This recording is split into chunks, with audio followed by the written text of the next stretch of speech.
அனைவருக்கும் உங்கள் சகோதரி சரண்யாவின் அன்பான வணக்கம்.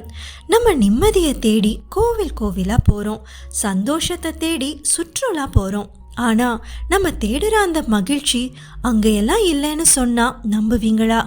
ஆமா, பல ஆயிரம் வருஷத்துக்கு முன்னாடி 3 பூதங்கள் சேர்ந்து மனித இனத்துக்கே ஒரு பெரிய சதியை செஞ்சாங்க.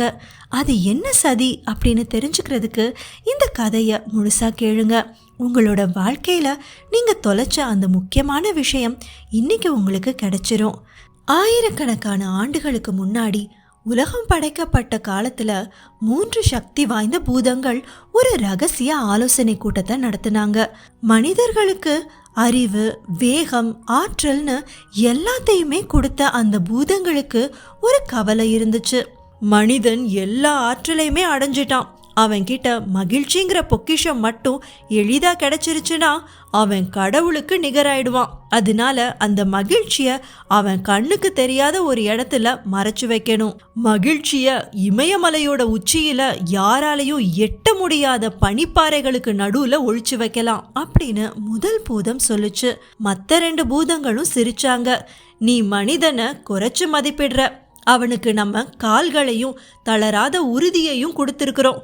ஒரு நாள் அவன் அந்த உச்சியையும் தொடுவான், அங்க மகிழ்ச்சியை தேடி பிடிச்சிடுவான் அப்படின்னு மற்ற 2 பூதங்களும் சொன்னாங்க. அடுத்ததா புத்திசாலி தான் அப்படின்னு நினைச்ச 2வது பூதம் பேசுச்சு. பூமியில இருந்தா தானே அவன் கண்டுபிடிப்பான். நம்ம மகிழ்ச்சிய இந்த நீல நிற கோளை தாண்டி நிலவோட இருண்ட பகுதியில ஒழிச்சு வச்சிடலாம் அப்படின்னு 2வது பூதம் அறிவுரை சொல்லுச்சு. அதுக்கு 3வது பூதம் மென்மையா மறுத்துச்சு. இல்ல நண்பா, மனிதனுக்கு நம்ம அறிவுங்கிற கூர்மையான ஆயுதத்தை கொடுத்துருக்குறோம். அவன் ஒரு இயந்திரத்தை உருவாக்கி வானத்தை கிழிச்சுக்கிட்டு நிலாவுக்கும் போவான். அப்போ அவன் அந்த மகிழ்ச்சியை கண்டுபிடிச்சிடுவான் அப்படின்னு சொல்லுச்சு. கடைசியா இந்த 3வது பூதம் அறிவுரை சொல்லுச்சு. இது மற்ற 2 பூதங்களை விடவும் அதிக ஞானம் பெற்றது. இந்த பூதம் ஒரு புன்னகையோட சொல்லுச்சு. நம்ம மகிழ்ச்சிய மனிதனுக்கு உள்ளேயே ஒழிச்சு வச்சிடலாம் அப்படின்னு சொல்லுச்சு. மற்ற பூதங்கள் குழப்பத்தோட பார்த்தாங்க. அந்த 3வது பூதம் தொடர்ந்து சொல்லுச்சு. மனிதன் எப்பவுமே வெளி உலகத்தை ரசிக்கிறதுலையும் ஆராய்ச்சி செய்யறதுலையும் தான் அதிக ஆர்வத்தை காட்டுவான். அவன் காடுகளை கடப்பான், கடல்ல குதிப்பான், விண்ண தொடுவான். ஆனா ஒருபோதும் தனக்குள்ள பார்க்க மாட்டான்.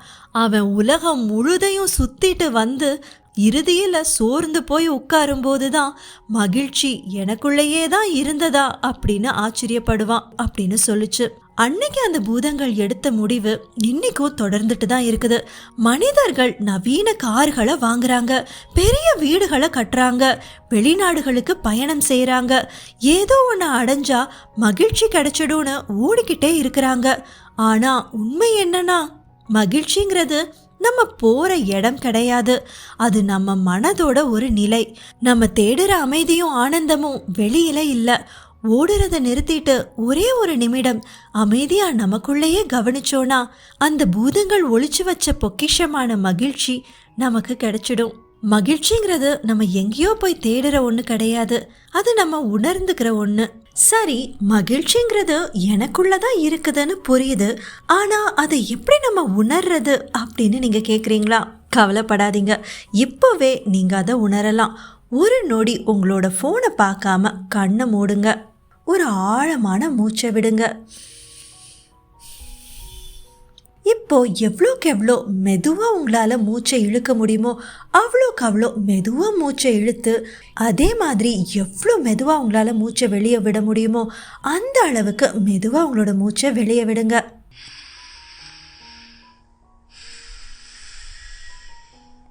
இதை செய்யும்போது உங்கள் முகத்தில் ஒரு சின்ன புன்னகையோட செய்யுங்க.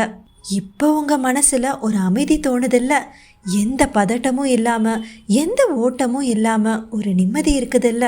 இதுதாங்க மகிழ்ச்சி. இதுக்காக நீங்கள் எங்கேயும் ஓட தேவையில்லை. இது எப்பவும் உங்ககிட்டயே தான் இருக்குது. வாழ்க்கைங்கிறது வாழ்கிறதுக்கு தான். தேடுறதை நிறுத்திட்டு வாழ தொடங்குங்க. இதே மாதிரி இன்னும் நிறையா நல்ல பதிவுகளை நீங்கள் கேட்கணும்னு விருப்பப்பட்டீங்கன்னா டீபாட் கதைக்கு சப்ஸ்கிரைப் பண்ணிக்கோங்க. நம் வாழ்க்கை நம் கையில். இது டீபாட் கதை.